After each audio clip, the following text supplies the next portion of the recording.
everyone. Today we are going to be making a soup. It's a soup I've never made before. It's out of this 1 hour comfort book by America's Test Kitchen. I have loved everything I've made out of this book. It just has so many gems. So tonight we're gonna do this Italian pasta and bean soup. I don't know if you can see that. Hopefully it's focusing. And then I wanted to serve some bread on the side. Normally my go-to with bread for a soup or something like that is a no-knead artisan loaf that you start the night before and then you just throw it in the oven when you wake up the next morning. It couldn't be easier, but you do have to sort of plan ahead, and I did not. So my husband got home a little bit early from work, so I'm gonna take the time to make a pull-apart garlic bread to go with this. I will link the video here where I made this last time.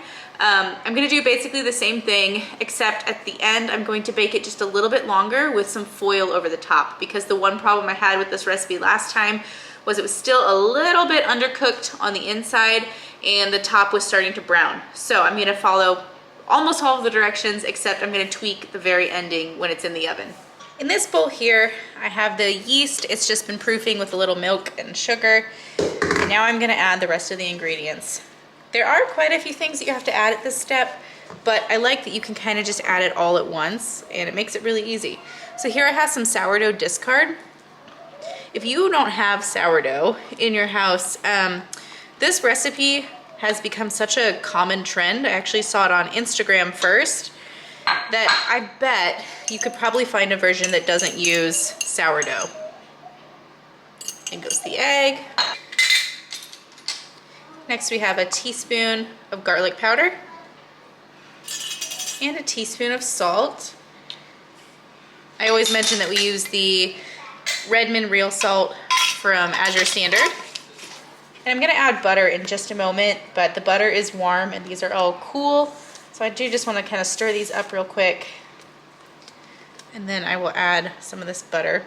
There's just a little piece in here that didn't fully melt. Look at that. That's good enough. All right, in the butter goes. It's had a moment to cool down too, so it's not piping hot.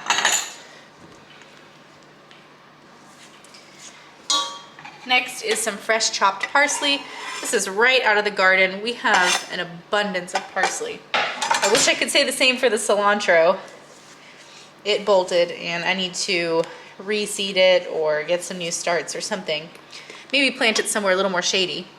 Then lastly, 2 cups of flour.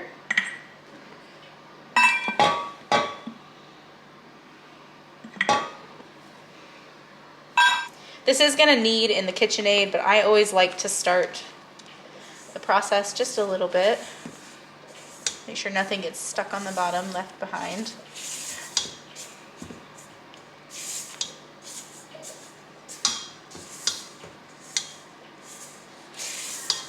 I did break from the recipe a little bit. It says to drizzle the butter in slowly while it's kneading, but I'm just taking the easy route here.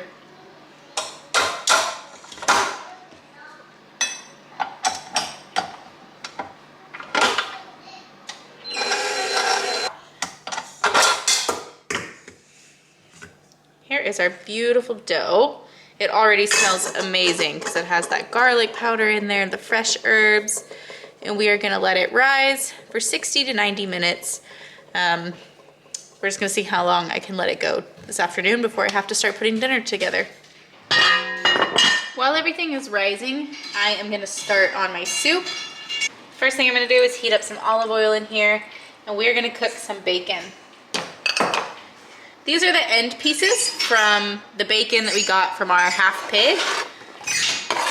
And I've just chopped them up and I'm gonna render them down. Over here, I have this butter mixture. This is going to go on top of our bread. I'm just waiting for the butter to soften a bit, but it has salt, garlic powder, and more fresh parsley. I've got my Orzo that's ready. I haven't cooked with Orzo in a really long time, but I'm trying to use it more because I just love it. I've got a garlic puck thawing here. These were in the freezer, and sometimes when I'm making a little bit more of a delicate meal, I don't like to wait for it to thaw in the pan, so I've just got it softening here. And then of course, we've got our buttered pan ready for our loaf. It's rising right here. It looks beautiful. And then this recipe calls for anchovies, and I don't have anchovies. I do have anchovy paste, so I'm gonna try to sub some of that. I'm not quite sure what the sub will be, like what the amounts will be, but I will cross that bridge when I get there. I have more fresh parsley for the soup, and then it calls for a Parmesan rind, but it says if you don't have that, you can just sub 2 inches of Parmesan. I don't know if they mean 2 inches like this, or like the fat 2 inches, like 2 square inches, or I don't know. But this will be fine, and if it needs more Parmesan, you're supposed to top the soup with Parmesan anyway at a later step, so that's what we're gonna use. Then over here, we're gonna use these home canned white beans for our cannellini beans, and then of course some diced tomatoes. Here you go, Ben. All right, this bacon has cooked up pretty well, and I'm gonna remove it. I might try to chop it a bit finer once it cools down, because it is kind of in big chunks. This cut of bacon doesn't get sliced super thin, but it's really good to use it up when you make soups or something, since it doesn't really make a good breakfast cut.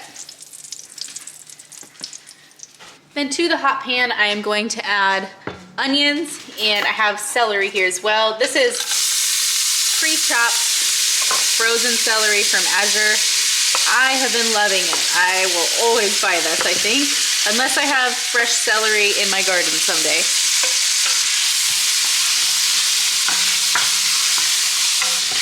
We'll get that nice bond off the bottom there. Okay, we're gonna give that a few minutes. I've prepared some of the bouillon.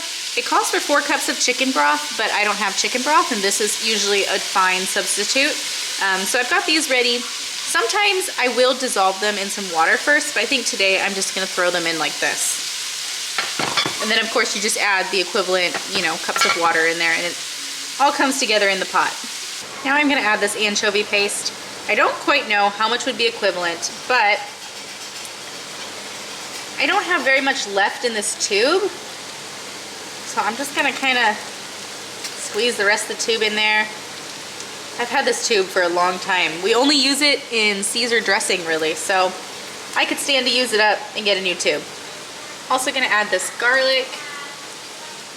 Make sure I get it all out of there. Then we're gonna add a teaspoon of oregano. I don't have fresh oregano in my garden. I wish I did, but dried oregano works fine for us usually. So I just haven't prioritized growing it. Then we're gonna do a 1/4 teaspoon of red pepper flakes. All right, now it's gonna be time for broth. So I'm gonna stick these cubes in here, give them just a chance to soften. Those bouillon cubes are mostly dissolved in here. I'm gonna add the water. So it calls for 4 cups of broth and then 2 additional cups of water. So here's 4, and then I'll add 2 more.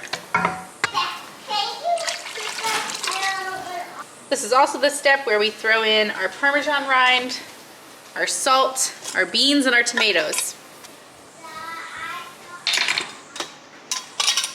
The tomatoes are pretty easy because it doesn't want them to be strained. It says tomatoes and their juice. So in they go. This is one of those times when I can't wait to can my own tomatoes someday, because this would be a great step to eliminate waste on. You don't have these cans, you could just reuse the jars.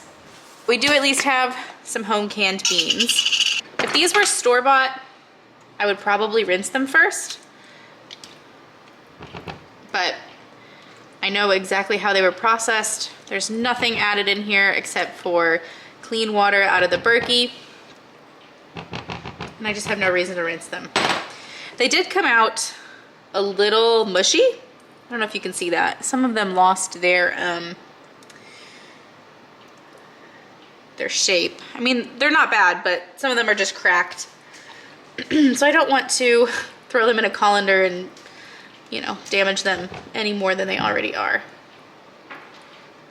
So now we're just gonna bring it all to a simmer, and we're gonna let it simmer for about 10 minutes.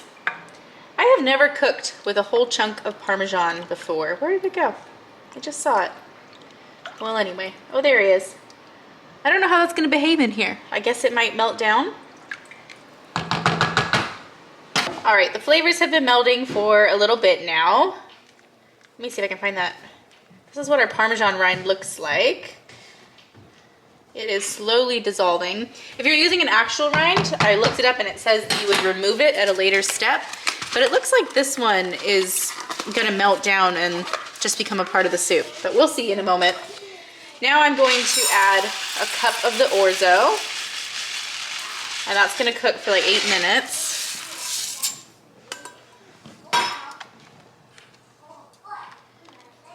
Ooh, I'm gonna give this a good stir. I just noticed some of that orzo sunk to the bottom of the pan.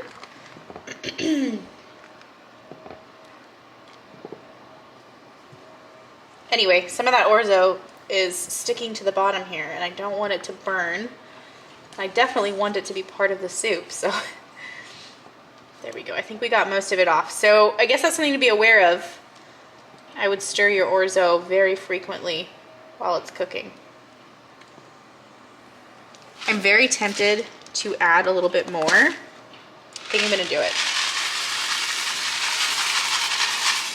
Because this still looks very liquidy, and I know that I prefer a little bit more chew in my soup. Wow, it really did though. It goes straight to the bottom and seals to the pan, so I would stir it until it starts to soften. In the meantime, I got our bread mixed up. So all you do for this, and it's in the video that I linked earlier where we made this, but you just cut it into 12 even pieces, smush them into 4-inch circles, smear butter on them. That's the butter that was in that bowl earlier. Then you put them open side down into the pan and let it rise for 30 more minutes. Oh my goodness, I was just gonna throw some of the bacon bits in, and I'm noticing that again, it has all stuck to the bottom. That is really crazy. You almost have to stand here and stir this constantly. Is that a thing with orzo, or is it just my pan? If you have had this happen to you, let me know what the deal is. Oh boy, now I'm making a mess. So anyway, I'm just gonna go through and throw the meatiest bits in. If there's any pieces of that bacon that are just fatty, I'm gonna leave those out. This soup is done. The orzo is cooked. It is nice and thick with the extra orzo we added. You can see there. And I'm just stirring in our fresh parsley now. Then I'm gonna put a lid on it and let it sit, meld a little bit more until we are ready to eat dinner. Here is the final product. I did end up putting the foil on it for 5 more minutes. So I did 25 minutes without the foil and then 5 minutes with foil. And I think it worked perfectly. So here's our bread and then our soup. Although it really did absorb a lot of the liquid. I added a lot of orzo. I love it like this, but if you want more soup, definitely just do the 1 cup. Thank you for joining. I hope this gives you some idea of what to cook for dinner. This is really nice, I think, for like early spring or early fall. It tastes fresh with that fresh parsley in it, but it's also very warm and comforting. So it's just a very versatile meal. All right, I will see you all in the next video. Have a great day.